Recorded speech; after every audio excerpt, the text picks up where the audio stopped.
Kafi times they're confused about MDMA. It's not the same as depressants, but is it good to go? Look, I've got a video on psychedelics, although MDMA is not really a psychedelic.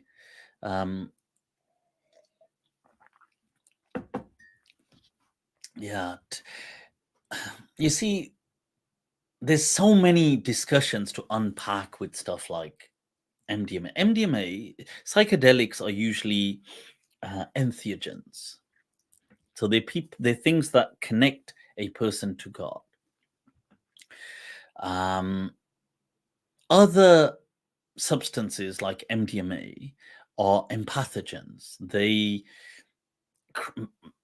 enable and increase our empathy as people. So things like MDMA have a very powerful therapeutic element to them. And as a therapeutic tool, if instrumentalized as a therapeutic tool, they can enable great recovery and great healing, especially for victims of PTSD, people who've had post-traumatic stress disorder. In certain countries, like I'm pretty sure in some states in the US and some other countries, they now use MDMA to help them heal because of just the studies. They know that, put the BS aside, it works. It's like whether people want to agree with it or not, but it seems to work. So it's like how cannabis now is, they're recognizing, well, actually it has some properties in it that heal in a different way. Yeah, that has a different kind of healing on the kind of cannabinoid receptors within the body. But this MDMA for people that have been through trauma, or people for bonding, or for giving that side of empathy, or just enhancing in a therapeutic sense, it clearly works. And so hence those parts of the world that hail this, they say, look, this clearly works. And I recognize that, but simultaneously it does have a culture of abuse as well. So some people may abuse it. They may cause harm to themselves while abusing it. They may take, damaging quantities of it. They may not be healthy with it, as in, it's like anything. Can you imagine, like let's say a person takes, this is not to belittle with this comparison, but I'm just using ad absurdum almost an example of saying, well, okay, let's take orange juice. It's obviously very healthy, but it's very acidic. You start downing a hell of a lot of orange juice and you're going to have a problem. That kind of acidity is not going to just be unnoticed. So, and that's something pure, that's purely helpful.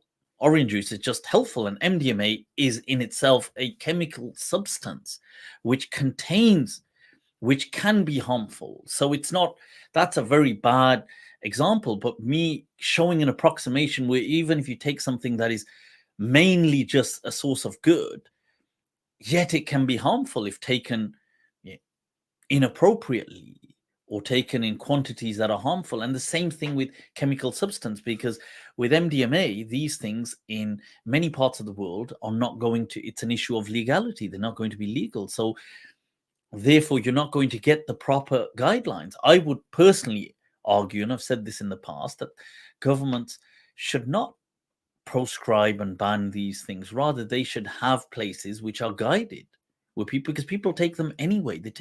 So why not have guided, trained facilities? So, and they could tax them, and they could, make money off it, like they do off alcohol and cigarettes. So, yeah. So these are the things so yes, they naturally have a lot of good in it that has clinically come forward. You see this, that are being used by for especially therapeutic purposes throughout certain countries in the world. And the studies have shown that. There's a lot of study. You could just Google the studies of MDMA linked to trauma and stuff like this. But then you can also Google the studies on harm, because people, the problem with when something is not licensed and not regulated is there's abuse, because it's not trained. It doesn't show you. You don't buy a cigarette box and it says, okay, this will kill, and this, if taken like this, or if you're smoking this much a day, then it can do this to you. Now that's clearly available with tobacco or clearly available with alcohol.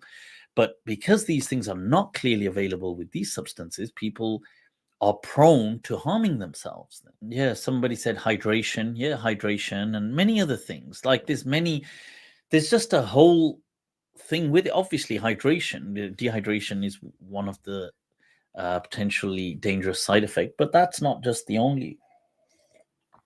If harmful quantities are consumed, there can be categorical neuronal damage in the brain.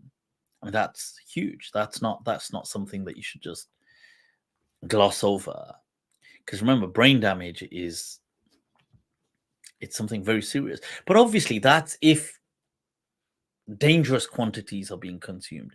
But then what is dangerous, what isn't? Once again, for people who don't have access and the government doesn't give them access to it and doesn't teach them, then they're just going to ask the local dealer that they're getting it from. And it's not like the dealer is going to be so clued up on clinical studies. They mean, don't worry about it. Yeah, take this. No, take another one. Take this. And the next thing you know, this bichara or bichari has got, they've killed off so many nerves in their brain. So this is what I'm saying, that these things have it's like what you're asking is like a knife. That's what you're saying, and it can be used for good and it can be used for harm, and this is it. And on these things, we have to, what, the book for this month is called How I Changed My Mind. It's by Michael Pollan, and it's on psychedelics mainly. It does actually speak a bit in there about MDMA. So at the end of this month, we're going to do the book review. That's honestly epic, because in there as well, he highlights this whole, this whole Nixon thing. Honestly, he's just one person deserved a right. Nixon, honestly, what a loser. His political war on drugs continues today to influence so many people, and they just don't know about it. But Nixon declared at one point Timothy Leary the most wanted, most dangerous man in America. I mean, who believes that? Timothy Leary, a professor from most dangerous man in America, Nixon declared. Honestly, I think Nixon could have done with a bit of these psychedelics himself. But we're going to discuss that at the end of this month. So I look forward to that.